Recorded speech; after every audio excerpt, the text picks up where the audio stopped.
Meeting to order. We have a few bills to consider, and while we're trying to get some other things together, Representative Taylor, House Resolution 58. You can present from up here, or you can go down front.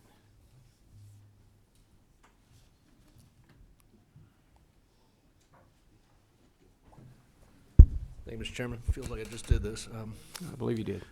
Thank you. I'm going to bring before the full committee House Resolution 58, which basically is a constitutional amendment to change one phrase in the state constitution that was which was amended in 1945 to prohibit the formation of any new independent school systems. Basically, that has been in place now for since 1945. The original 159 county systems were not affected by that. However, the municipal systems, there are 21 that exist right now that were grandfathered in under that. The older systems like you see in Beaufort, Atlanta, Marietta, et cetera. Fast forward to the present, we have a huge range in the size of school systems in Georgia. Gwinnett County has 176,000 students. We have one system in South Georgia that has 180 students K through 12. So very disparate sizes, those two extremes and everything in between.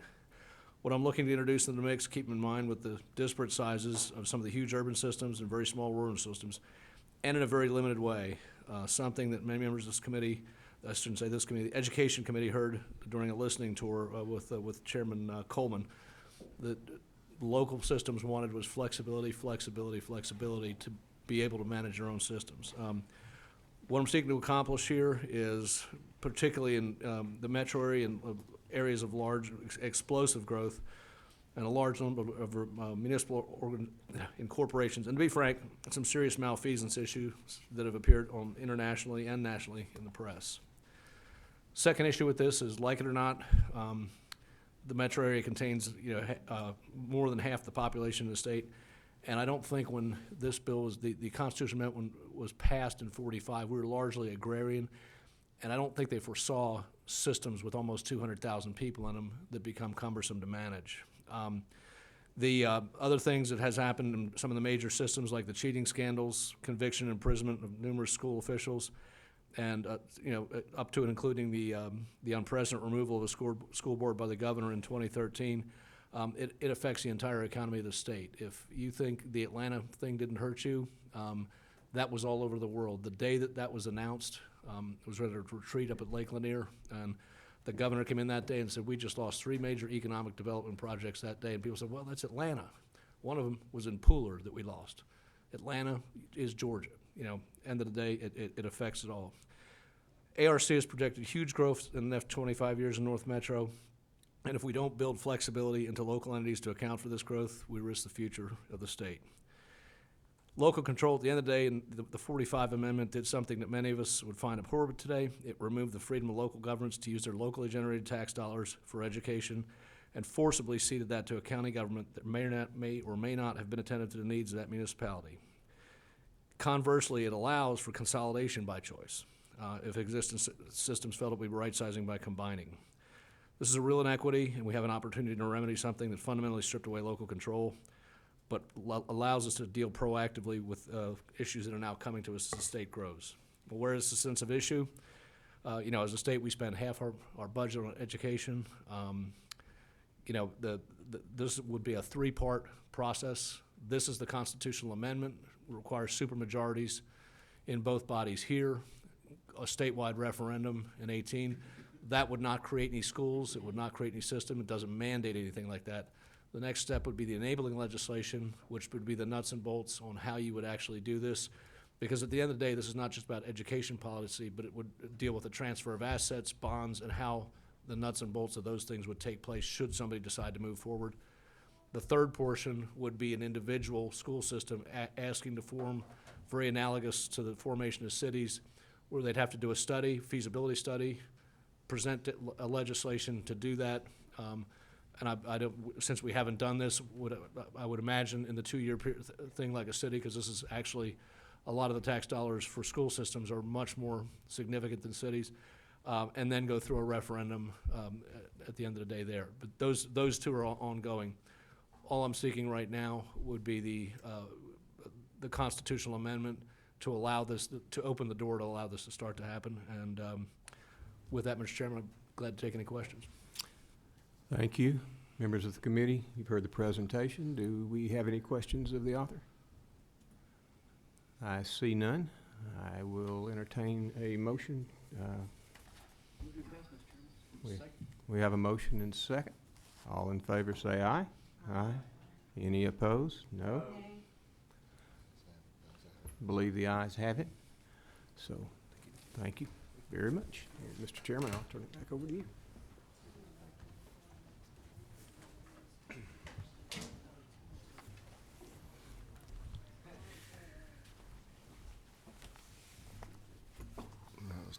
I'm off.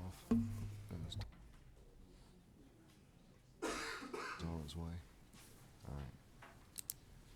All right. Thank you so much, Representative, a great job, and Chairman Taylor for the presentation. We next will call the substitute to House Bill 194. That is earlier passed out of a subcommittee after being thoroughly vetted. And bringing us that bill will be Representative Todd Jones. This is your first time presenting a bill in front of a full committee? Yes, sir. Let the games begin. I don't think I'll be able to come up with a better Animal House quote than Jason Ridley did today. I agree with you. Yeah. Mr. Chairman, can I start? Please. Okay. Ladies and gentlemen, I want to speak with you about House Bill 194. There are basically 5 key pillars, in my opinion, to this bill, which is first and foremost looking at the constitutionality and basically whether or not it creates a right of action, balanced growth, K-12 excellence, business recruitment, and good stewards of our tax money. I think the very first thing is, in terms of what we were trying to accomplish here, was basically encouraging legislation that would cause the local authorities, meaning the zoning and then the school board, to be able to get into a room and talk. If I could have, I would have asked Mr. Jeff Lanier, our legislative counsel, to basically write, please play nice in the sandbox, but I can't do that, so ultimately we have this language. In terms of the constitutionality of the bill, I by no means present myself as a constitutional attorney. I'm more of a corporate transaction attorney, but I have spoken to several individuals on this, and the feeling is that this hits more towards the process of how local authorities will actually handle zoning, and then also how it is that a Board of Education would actually place a school. The second thing is, in terms of a right of action, the overwhelming consensus is this does not present an additional right of action, and we felt that that was also imperative. So let's talk about what it does do. In terms of really looking at what the impact is, we know that K-12 excellence and K-12 education is critical to us. We know that in terms of the investments that we make as a General Assembly. We know that through basically our budget bills. We also know that overcrowded schools have an adverse impact on our state reputation, and our future labor market. We know that overcrowded classes create an inability to be able to have our teachers actively engage with our students. We know that it creates disruptive behavior, and there's a myriad of other issues that are caused basically due to overcrowded schools. In terms of balanced growth, I feel as if balanced growth is absolutely critical. We talk all the time about being the #1 state to do business, and I think that balanced growth is something that we need to be looking at. I think it's imperative that our construction industry, for instance, is looked upon, and we need to be able to foster that. At the same time, though, the interest of the building and the construction industry needs to be balanced with our citizens, and our citizens are looking to ensure that we have proper infrastructure and proper educational facilities. I know that I've done some research. The top 5 builders, which we appreciate their business here in Georgia, we know that a vast majority of their marketing, a vast majority of their social media presence leads with the excellent school system that their new subdivision is in. And we appreciate that because we want them here to build. But we also want to make sure that we can maintain the excellent school systems. I've heard from people that right now this type of dialogue is occurring between zoning and educational authorities. I say that's great. And I would encourage the ACCG and GMA, who have been very helpful to me during this drafting process, to actually invite some of those municipalities and counties to be able to present the best practices. And I think those best practices would be helpful for those areas that are not doing it. I think it's also clear through the language that we try to do as much latitude to the local authorities as possible. Notice overcrowding is not defined as one example. Our hope is that the local authorities will take it upon themselves to define what is and what is not. DeKalb, Forsyth, Gwinnett, you name it, they can have their own definition of what overcrowding is. Next is business recruitment. Across the board, we're trying to do everything we can to lead the way in so many different things. But the fact of the matter is we also want to lead the way to be a landing spot for corporations. We know that one of the top 3 things that corporations are looking for is a strong local labor market. That labor market is bolstered by a strong K-12, higher ed, and technical ed. Zoning regulations, believe it or not, are in the top 7. The Georgia Chamber said it, I think, very well. If Georgia can better educate its students, our state will see more jobs created locally and more companies choosing to locate here. Finally, a Georgian, or your typical Georgian's biggest asset, is their home. And other than those that sit maybe on Lake Burton, Lake Oconee, et cetera, maybe Tybee Island, the fact is the highest correlated value against that home is the school system, or at least the perceived value or the perceived excellence of that school system. I think providing for the zoning authority and the school board to work hand in hand, make sure they're talking, make sure we're moving forward, and protecting both entities, I think works. I think the school board having to also go to the zoning authorities before they plop down X millions of dollars for 60 acres and build without proper infrastructure, I think that's a good conversation to encourage. So ultimately, I think this is good policy, and I think it also gives enough latitude to the local authorities that they can make their own rules, yet at the same time follow this process. Thank you, Mr. Chairman. Thank you. Big lunch, big lunch. Thank you so much. We're going to have questions from members of the committee, and Representative Oliver, is that you? Yes, sir. Thank you. You heard our question I just did. a few minutes ago, and I'm totally in agreement that an analysis has to be made in cooperative way for it to be a good managed decision. But if this bill moves forward, I'd like you to try to get the answer to the question, does this change the zoning law in any way? Is Mr. Stanley right that setting out this obligation specifically separate from the list of considerations, does that change the case law around zoning? Because I don't know the answer to that. Yeah, so Representative Oliver, I got empirical data, but you have my word. If it moves forward, I will get a more concrete answer for you. It's kind of a legal question, Sure. and I'm guessing it doesn't change the case law, but I'd That's rather what the not empirical guess. data tells me, that it does not. But how about before I say that definitively, I'll do a little bit more research. Thank you. Thank you so much. Representative Taylor? Yeah, just as we talked about in the subcommittee, the a place to search for some of that, if you were going to go a little bit further than that, is the Florida code, which is called concurrence, which basically says if you're going to build X amount of houses in an area, the school system has to move along with classroom space in a sort of parallel amount. But again, I don't know the code section in Florida, but it's just somewhere to look for that. I appreciate that. Thank you, Mr. Chairman. All right, seeing no other questions, what's the pleasure of the committee? Move to pass. Got a motion to pass. Do I hear a second? Any discussion? Great. All those in favor, please signify by saying aye. Aye. Those opposed, like sign. Ayes clearly have it.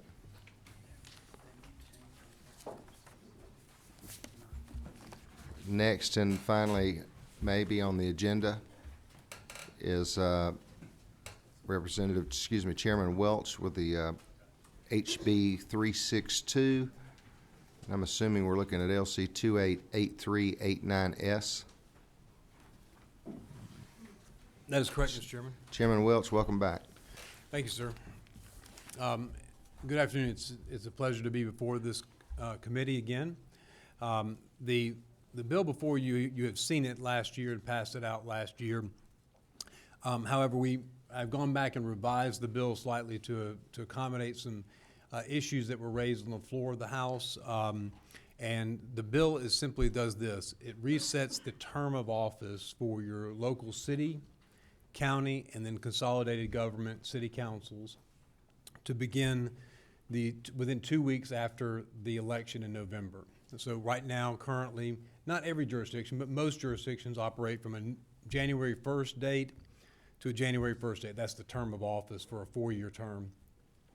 But this would actually put the individual that was elected, won the election, into office within 2 weeks of the election. And so it moves from January 1st taking office to November, early to just before Thanksgiving.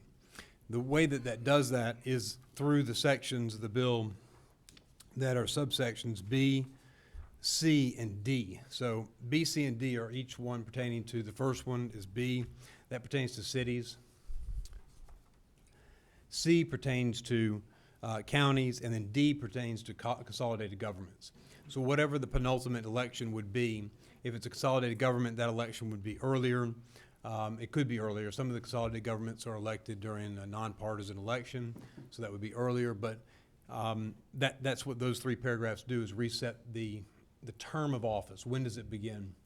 And the reason why there's a 2-week lag is because statutorily the individual that wins the election, if it's a challenge election, it could be a close election, you have to give time for, one, the results to be certified, which usually takes about 5 to 6 days, business days.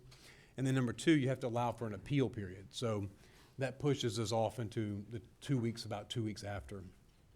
So if it's a contested election, then the term of office would not occur until that contested election is resolved. The other aspects of the bill is that last year's version of the bill left it up to the General Assembly's legislative delegations, within your legislative delegations, to opt out. So the policy would be to shift to this new term, but before, last year's bill allowed them to opt out by legislative delegation action, so local acts. This version of the bill actually allows and maintains local control. It allows for each city council, consolidated government, or county to opt out following home rule procedures. So they can adopt an ordinance or resolution at the local level after 2 hearings and notice, and then they can opt out and go back to the standard January 1st to January 1st term of office.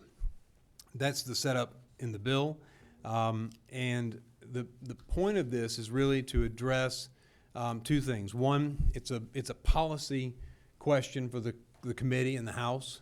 And the policy question is, when the people vote, when they elect a new person to office, the people have decided at that election that a new person should take that seat and should make the decisions on their behalf.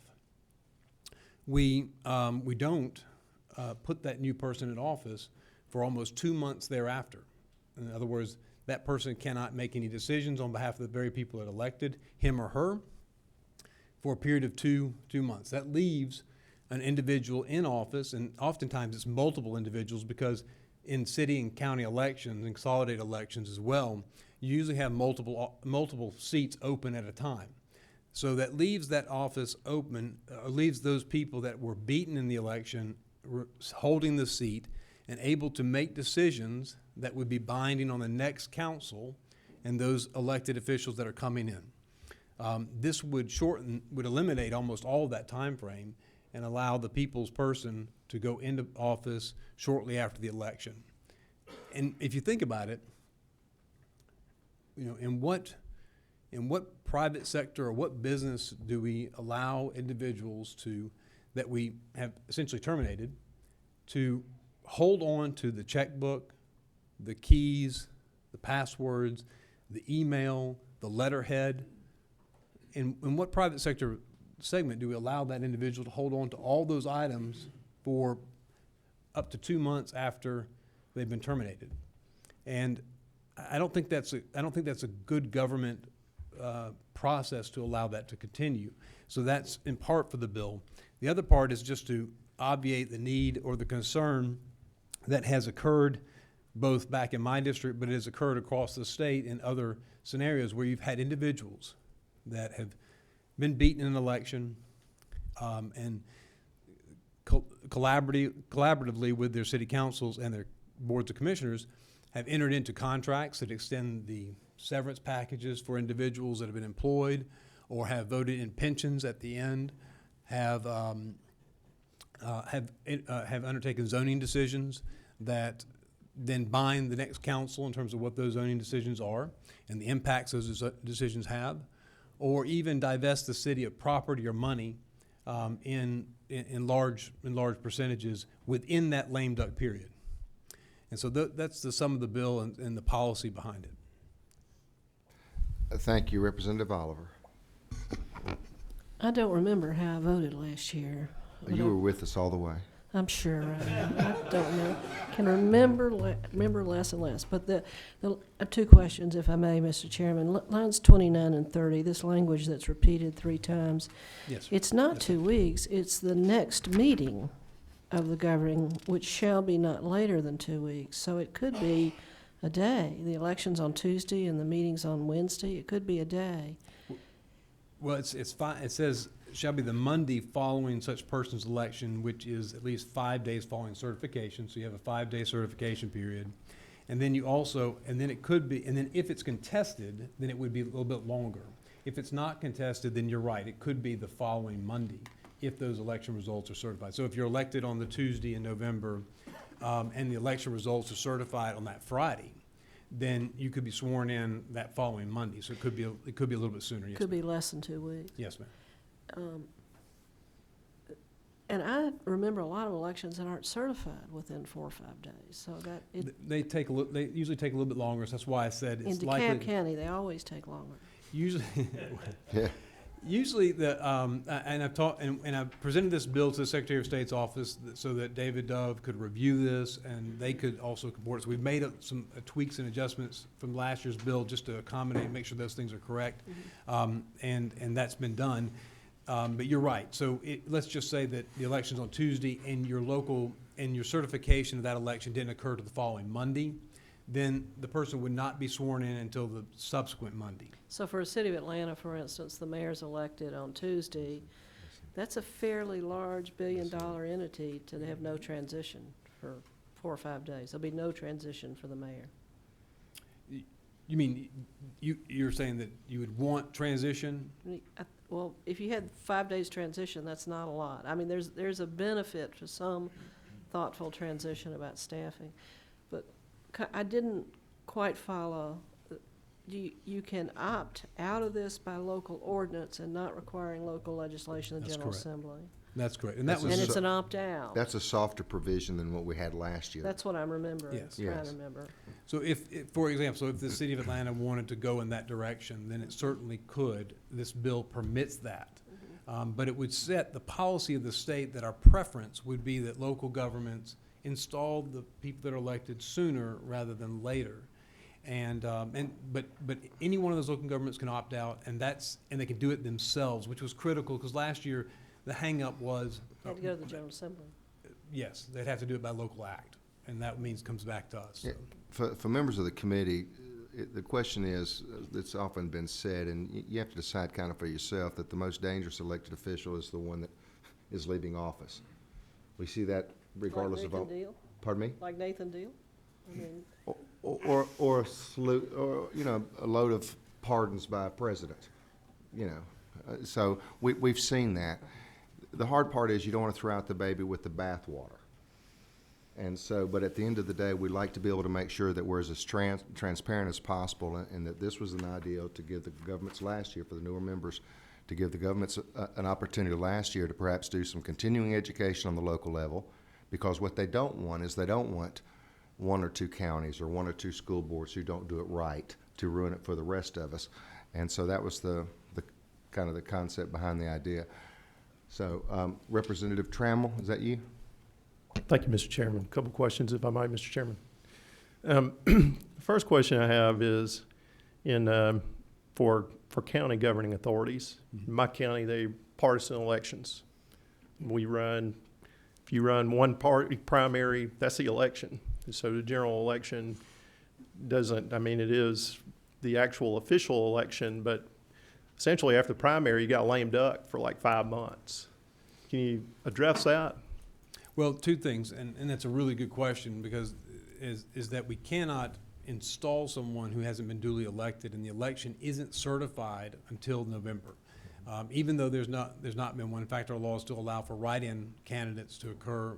So there's that. The other side of this is that you also don't know if the individual will actually take the office, because that person, unfortunately, could die. We've actually seen a member of our General Assembly pass away or a person running for that and then having to come in with a special election for that position. But conceptually, think about this, is politically the process works in the way that it should pre-election. While someone is running for office and they're campaigning, usually there are issues that are part of the campaign, there are issues that are in the public eye that they've campaigned on. And the campaign is still, and oftentimes there's other campaigns that are still ongoing. And so what happens is that the individuals that are still sitting in the city council or county commissioner seats are typically reluctant to act in a way that is going to tick off the electorate prior to the election. So in that process, because the election is still alive and still going, people are paying attention exceptionally well during that period of time. It's after you get past the election when people go on Thanksgiving holiday and they go for Christmas break and the public loses track, and that's when things oftentimes go, I say often, that's when things can go awry. And the problem we have here is that once it happens, it's happened. There's no going back. The bell's been rung. The horse is out of that barn. So once a bad decision occurs, the local taxpayers are then on the hook for that bad decision until it is either reversed by a subsequent council or it is litigated and taxpayer dollars are lost in litigation to undo what someone did on the way out. Now, I'm not saying all local governments are, this is not a critique on local governments. This is just dealing with that one period of time when there is a susceptibility for some bad actors to act badly. And if we eliminate that, then you're also eliminating the tax consequences, the financial consequences that occur to the local governments and to those taxpayers by shortening that period of time. And then you're holding those newly elected people accountable for every decision they make from the point they're sworn in November throughout their term of office until another election. Chairman Taylor. Yeah, real quick, just two questions. One is the opt-out, just an empirical example. I represent 3 cities, no unincorporated areas. Could those 3 cities take different options on those? I mean, if I said the city of Dunwoody that says, yeah, I love this, city of Chamblee and Doraville would say I don't, they could have different solutions based on a local ordinance or a city council passing something. Absolutely, Okay. and it doesn't change, it doesn't do anything to the election. It just changes when that person's sworn in and can take action. Second question is and this is particular not to my district, but the adjoining one, and it's a concern. I'm not going to hold up anything over it, but it's a lot of those have staggered election cycles. You know, where you've got half the city council in a 2-year period, half, so you've got a staggering of that. But the city of Sandy Springs, which is right next to me, has all their elected officials up at one time. Yes, that happens. And that's I'll get with you offline on that, but that's just Thank you, Chairman Taylor. Representative Price. Thank you, Mr. Chairman. My concern is about the eligibility to run, say you're in a county seat, which is generally an even year election, and then you maybe wanted to run for a state house seat. Normally you could do that, serve out your term, because the terms don't overlap. But if they had different ending dates, then you would be required to step down to run in the other seat. Well, let's see, if you qualify for the seat, you would qualify in May for the state house seat or state senate seat. So you'd qualify in May, so you would have had to have stepped down at some point at that time. So No, it's a May issue. You if I wouldn't have recall. to. And also, I think it depends on your local legislation too, because I don't know, I think that's a local issue question that I think we had a similar issue in Henry County about whether they're overlapping. But I do believe that for state offices, you cannot be holding another office. And I'm not sure if that's while you're running or if that's when you're sworn It's in. when it takes effect. So if So you could serve out your term unless this passed, in which case you would have to step down immediately. All right, hold on real quick. Is that right? Now, we're about to find an answer. Jeff, you have any thoughts on this? The rule is contained in Article 2, Section 2, Paragraph 5 and says that when you're holding one elected office, whether it be a local, state, or office, and you qualify for a different office, as soon as you qualify, your office is vacated unless one of two things is true. Number one, there's a specific law in the books that says you can hold both offices simultaneously. Rare to find those. And the other one is if the office for which you're qualifying, the term of the office for which you're qualifying begins within 30 days of the end of your present term of office, then you may retain your office. Right. It was designed to pick up so people mid-term wouldn't use it as bouncing from office to office and retain the privileges of the office without having to suffer the consequences. But in the last year of your term of office, you got to run for something, so they didn't feel it was necessary to put a penalty in there. But it could come into play in this, and I must admit this is a point I had not considered. But this one, your term would expire in November. You would qualify. That's more than 30 days. That's the problem. But between what, running for the other office or, All right, let's, I mean, I think that, let's hold that thought for a second. We're not gonna get in the weeds here, okay? I'm Well, gonna it's the take- crux. It's the crux of the whole bill, really. I'll recognize you when we get ready to. I'm sorry. Because if not, we're gonna look for a legal solution. That's what you would want, isn't it? Thank you so much. Representative Oliver? Okay, your light was on. I'm sorry. Representative, please. Thank you. I just have a question about the practicality of this and the flexibility built in for the individual who's running. Because my concern is that, you know, if you win an election, sometimes you have big decisions, personal decisions that are dependent on whether or not you win or lose. So, for example, you will have employers say, if you win this election, you have to resign from your position with us, or we cannot employ you. Sometimes you have community boards who say we don't want a partisan person on our, or, you know, not that we don't want you, but it would be problematic for us to have an elected official on the board. So I'm just imagining some of the circumstances that you just discussed about where they win an election one day and then essentially 2 days later, or even less, even 2 weeks, they've got to now figure out how to quickly quit their job, I guess without notice, quickly quit these community boards, I guess without notice. Is there any flexibility built in for if the individual says, I can't arrange my personal life to be able to quickly assume the position? well, two things is, I'm sorry. I'm just trying to follow this a little bit. So someone runs for office, and you're wondering if they would be able to leave their board because they won? No, I'm wondering about if there's flexibility built in, because sometimes you have employers who say, if you win, when you're sworn, we can't employ you if you are going to move into elected office.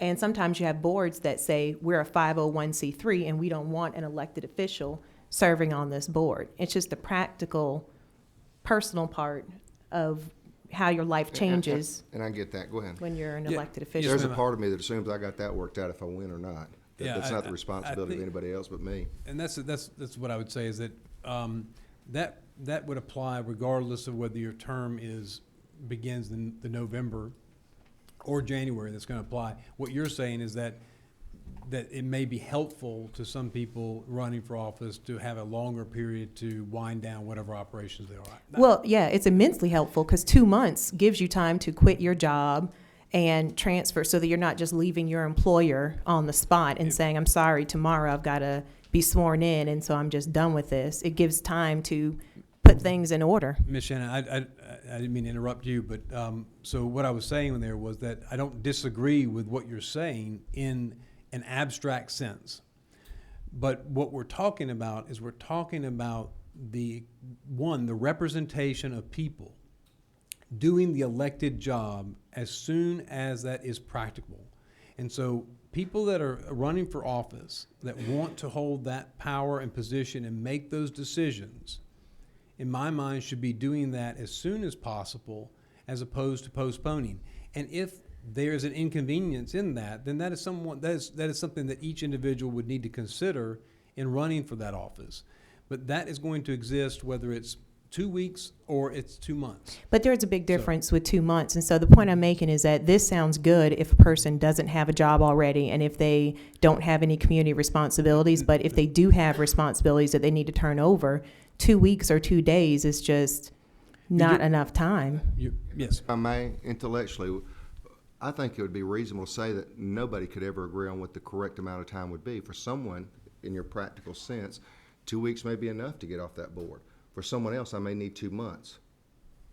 So how do we write language for each individual case out there based on the amount of time that they need for their board and or their employer?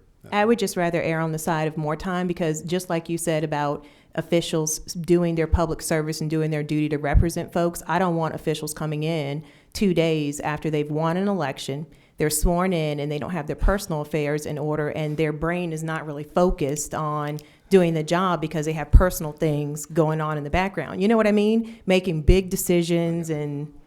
I got to refuse to believe anybody coming into local office, the brain isn't ready to be focused. Just Yeah, going to bat for ACCG there. I believe from day one you already hit the ground running. I would certainly hope that people that are running for elective office, are prepared to take on those responsibilities, or they wouldn't be running for it. Going back to the other question, is if the term of office, and I don't know if Jeff, if you're thinking on that term to address Representative Price's concerns, but keep in mind that the crux of this bill is dealing with local elections, county and city elections. It is not dealing with state elections. If someone is in that position and then chooses to run for some other office, then they will do so knowingly if this law is passed. So what we're focusing on is local government, whereby a city council and a county commission have not only legislative authority, but they have executory authority, and they also have administrative adjudicative authority.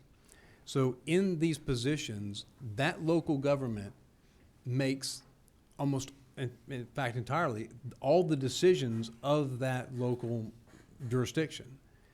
So if you are appealing if you're appealing a variance for a zoning case, they will make the adjudicative decisions on that case. If you are seeking legislative action, they will make the legislative decision. If they are contracting, they are binding the taxpayers for a specified period of time. So these actions of this body are very substantial, and it's only within that body. Representative Trammell. Chairman, just one additional question, and I follow the chairman's logic about the lame duck period. But why is the scope of the bill limited to local county governing authorities and cities? Because why not constitutional officers who also have spending capacity, hiring, and termination capacity? Why limit it just to those? It's a good question, and the answer is just what I said. None of those other local officers, they do not levy taxes. Those constitutional officers do not levy taxes, and they do not also legislate. They may recommend a budget to their county government, but they do not actually, they don't pass the budget. They also have their contracting abilities are limited to whatever has been appropriated. So they do have responsibilities. I don't argue that point, but their ability to bind the taxpayers is supervised by the legislative body that oversees them. Mr. Chairman, if I might, just one final. Yes, quickly. But if they involve in some activity in that lame duck period that results in expensive, costly litigation, the governing authority is still on the hook for that. Isn't that true? Yes, I would agree with that. Thank you. And that's Representative exactly why this bill is needed, to go ahead and address that within those local governments. Thank you so much. I'm going to call on Vice Chairman Fleming with that great legal mind. Him and Jeff have come up and done a little talking. Where are we at? What do you see? Thank you, Mr. Chairman. And I'll just go ahead and admit, when I want legal advice, I go to Chairman Welch. So, but this is maybe a policy question, or this may be a legal question. But I was chatting with Legislative Counsel about what Representative Price brought up. And I think this may be an unintended consequence that we might have to figure out how to deal with, but let me lay it out for you and see what you think. When I qualify for an office that does not begin after my current office ends, my seat is termed vacant by our Constitution the day I go qualify. Right. The practical example would be, let's say I wanted to be chairman of my county commission back home. In March of 2018, next year, I would qualify for chairman of county commission. However, if under this bill, I would take office maybe a November 2nd election, I'd take office maybe November the 10th. So because I just qualified for an office that would require me to take my seat on, say, November the 10th, I have now triggered a special election for my legislative seat because my legislative term does not end on December the 31st. In fact, I've triggered a special election requirement even though this legislature will not even meet, and that person who has to, under our laws, be elected will never serve during a legislative session.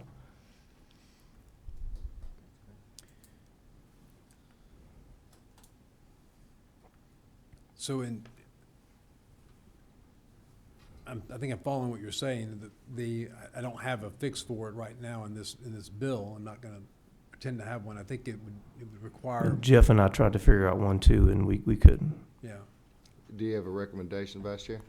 Well, it might be one of those things, Chairman Welch, that we might need to put some more thought into. You and I have had a lot of discussion about this bill.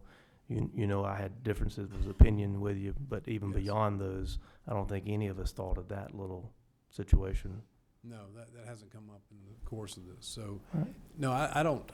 Would you be opposed if maybe we tabled it for now and let you try to analyze that No, situation? I don't have I think that the policy in here is important. I think it provides greater protection to the taxpayers. And so to the extent that that needs to be addressed, then I'm obviously working towards trying to get this in a shape that would pass.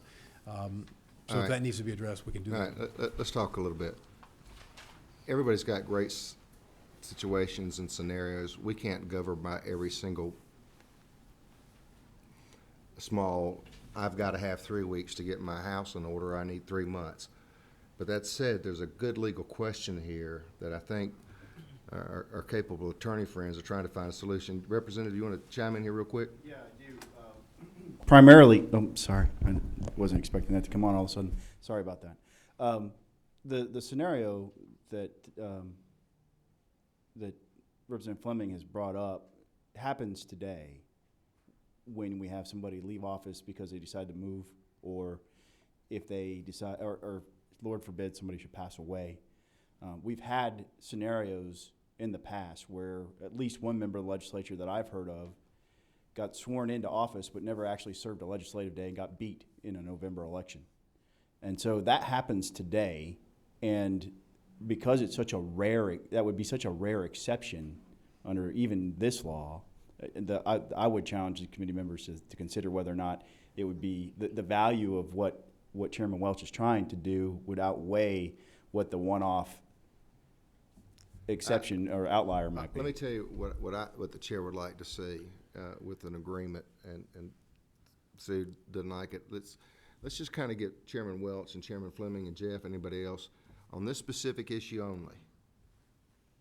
All right, and see if we can at some point come up with something that says, except in examples like this. And I don't know if there's a fix on examples like this. That's why we may need to have more time.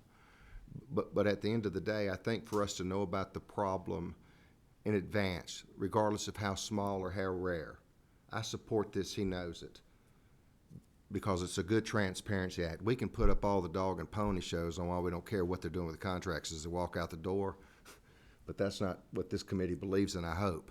But at the end of the day, if we know the problem in advance and we don't do our best to try to fix it, I'm not convinced that's good government either. So let's give them an opportunity to fix it. Chairman Taylor? Sure. With the agreement of Chairman Welch, I would either prefer to make a motion to defer or to table this, whatever the committee should decide was right.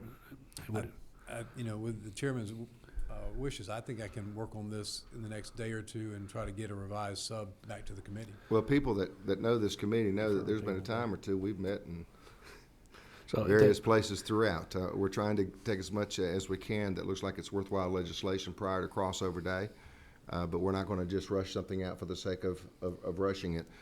So with did I that- hear a motion? With to that, table? I will make a motion to table. I have a second?